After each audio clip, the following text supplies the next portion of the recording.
Hey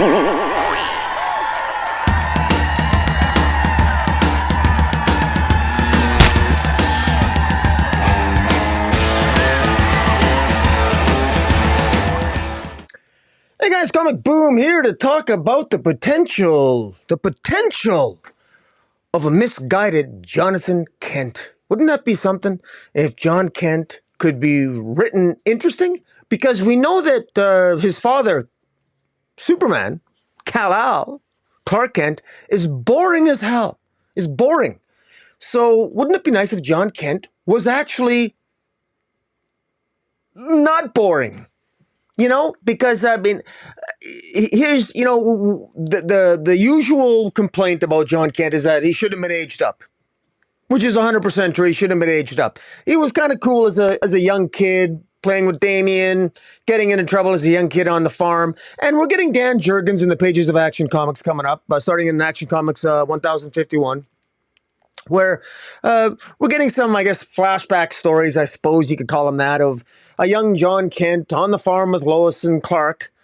Well, that's good. That's going to be good. And that's fun and all well and good. But the reality here is that when you have father and son, if the son is identical to all the values of the father, it's boring as hell. And one of the things that Tom Taylor attempted to do, he did a very noble attempt of trying to make Jon Kent, I guess, be a little bit different in the pages of Superman, Son of Kal-el. But let's face it, it failed, because that was really about, I mean, they say it isn't, but let's face it, it really was about just Jon Kent being bisexual. That's really, it was just 17, 18 issues of him having a relationship with a pink-haired freak by the name of Jay Nakamura. And you could check off a box. And, okay, good. The fact is, it was a very boring character. There's no plot. There's no plot there. You know, it's okay, LGBTQ, great. You got yourself the gay Superman, that's fine. But he's boring as hell. He's practically a carbon copy of his dad. He didn't really stand out in any way. It started off with so much potential. I thought that Jon Kent was going to be different than his dad. I thought he was actually going to not just interfere with world affairs, but rock the boat. You know, you don't have to become a villain if you're interfering in the affairs of Gamora, the island nation of Gamora, and pissing off John Bendix, or Henry Bendix, or whatever the hell his name was there, the president of Gamora. Good. I mean, just because Kal-el doesn't interfere in the international affairs or in the affairs of other countries doesn't mean that Jon Kent has to follow the same rules. And in fact, let's be blunt, Superman does interfere all the time. Okay? I mean, this nonsense that Superman, that Kal-el doesn't, is just demonstrably false. He does all the time. If you go rescue a cat in a tree that's in a different country, I don't think Superman regularly goes through customs every time he wants to fly to France. He's breaking the law. That's just a fact. So if you want to start actually applying real world common sense and rationale to that nonsense, you're going to have problems. But we can't. We got to suspend disbelief. It's comic books. But back to my point. Jon Kent needs to be more, he needs to stand out differently than his father. Now, the potential that we have coming up is, well, you know, Jon Kent was traumatized under Bendis. Now, in our world, it was a writer that traumatized the entire scenario. That was Brian Bendis. But in the in-story continuity of the DC universe, Jon Kent ended up being basically being sent to another Earth 3, where he, because of the time warp, time-space shenanigans of Scott Snyder's Justice League and the Source Wall exploding, it created a once-in-a-billion multiversal event where Jon Kent is actually trapped on Earth 3 in a volcano, being traumatized by Ultraman for 7 years, and he comes back all aged up. And Bendis, of course, much to the detriment of all of us, showed no ill effects on Jon Kent whatsoever. He came back. He was a great kid. He was perfectly well adjusted. I mean, let's face it. If Jon Kent was so well adjusted when he comes back from Earth 3, from that volcano, we should all hope that we were raised by fathers as clearly as sane and as wonderful as Ultraman. Because I got to tell you, Ultraman, you did a really good job of raising Jon Kent in that volcano, because he came back and he had no ill effects whatsoever. He felt great. He looked great. He felt great. He didn't look malnourished. He wasn't psychologically traumatized in any way, even though he ought to have been. So whatever you did, Ultraman, you did a really good job. But let's face it. Let's face it now. I'm obviously being sarcastic there, but actually I'm being truthful. It was so badly written, it lacked any degree of verisimilitude, that when Jon Kent comes back and he has no ill effects, it was just really, really depressing, because he comes back and he's practically a carbon copy. He's just a younger version of his dad, younger, doing the right thing. And, here's the problem with Superman, and that the problem that Jon Kent's having is, and this is the problem that DC Comics has with Jon Kent. They're in that unenviable position that, well, okay, you want a Superman for a new generation, so how do we make him different? Well, okay, well, let's make him gay. Well, congratulations, you did that. Okay, but really though, actually put some thought into it. You check off that box, but how is he actually different? Well, Kal-el is perfect. How do I know Kal-el is perfect? Because he never makes a mistake. And see, let's be honest here. Kal-el's idea of making a mistake is being unsure of himself. Or he'll be a little bit indecisive. Somebody else will make the decision for him. And in making that decision, something will go catastrophically wrong. Then Superman will feel guilty about not making the decision he should have in the first place. That's his idea of a mistake.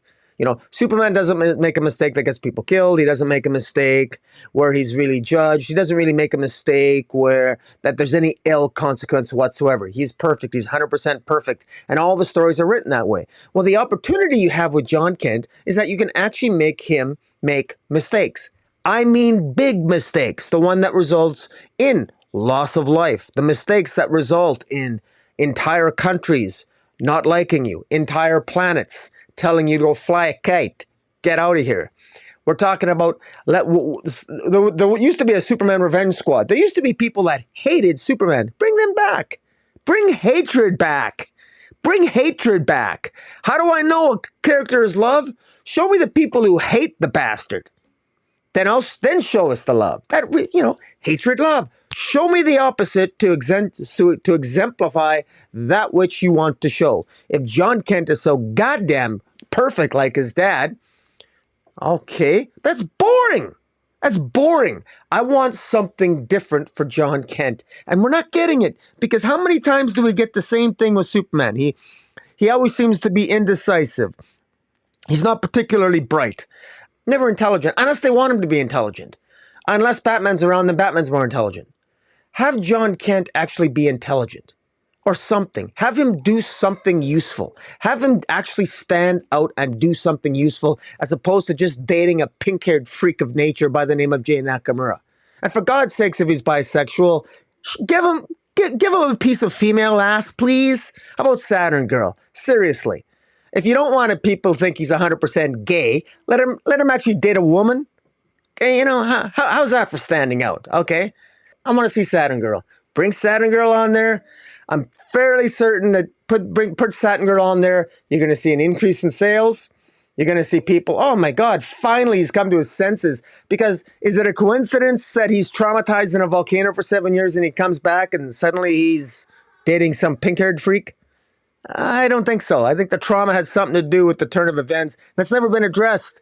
Get a psychologist in there, get Jon Kent some therapy, fix that, whatever's wrong with him, because something's loony up here. Get him back on the straight and narrow. Saturn Girl can help him do that, okay?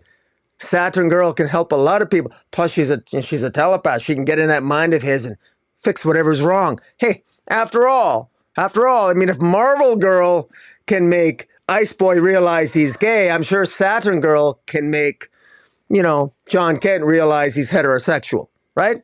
Good for the goose, good for the gander, people. This is how it is. I don't make this stuff up. I'm just a reflection of my culture, warts and all. So, hey, it is what it is. And that's what I guess we'll have to see what Philip Kennedy Johnson is going to be doing in the pages of Action Comics. I actually really enjoy Philip Kennedy Johnson. He gives really great interviews, I got to tell you that. says the right thing, and I enjoyed the heck out of his Action Comics' War World. I have faith in him. I am enjoying his Alien series. I like his James Bond series at Dynamite. He did a run there, so I have faith in him. He's trying to work. He's building some tension in the pages of Action Comics PKJ with. I think Jon Kent feels a little bit uneasy, not uneasy, but a little bit maybe regretful that he lost his childhood because he was in a volcano for 7 years. So he lost his childhood he lost his childhood with his parents. But the two Phaelosian orphans that Lois and Clark are adopting from Warworld, those two Phaelosian kids whose names I'm not going to try to pronounce, Osamyu and Osolyu, or Osolra and Osamyu or some damn thing. They're the children that Lois and Clark, they get to raise, so they're almost like they're the stand-ins. They're living vicariously. They're living the lives that they could have lived have Jon Kent not been aged up in another Earth. And so I think that's might cause some dissension or some emotional issues between Lois and Clark and their son Jon Kent, because they were robbed of that time. And I really, really hope, and it looks like Philip Kennedy Johnson is going to be dealing with that consequence. So at least we'll get some possible drama there, which I really like to see, because something's got to make the Superman family more interesting than it is. Because I know the Power Girl story is garbage. It's garbage. Leigh Williams, what she's doing there. Power Girl becoming a telepath. I mean, look, who in the right mind, who seriously, when they think of Power Girl, thinks of a telepath? Come on. You think, come on. I mean, Power Girl doesn't need to read my mind to know that I'm staring at her chest, okay? That's giving her a useless superpower, okay? She doesn't need telepathy to know what I'm thinking when I'm looking at her. So why give her telepathy? Of all the superpowers that you were going to give Power Girl, why give her that one? That is ridiculous. In any event, but hey, but I suppose, you can't have that. I always get a kick out of these new writers that are going to come along. They're going to change the way you look at a character. You can never change the way I look at Power Girl unless you give her a breast reduction. And if you do that, I'm not reading about her anymore.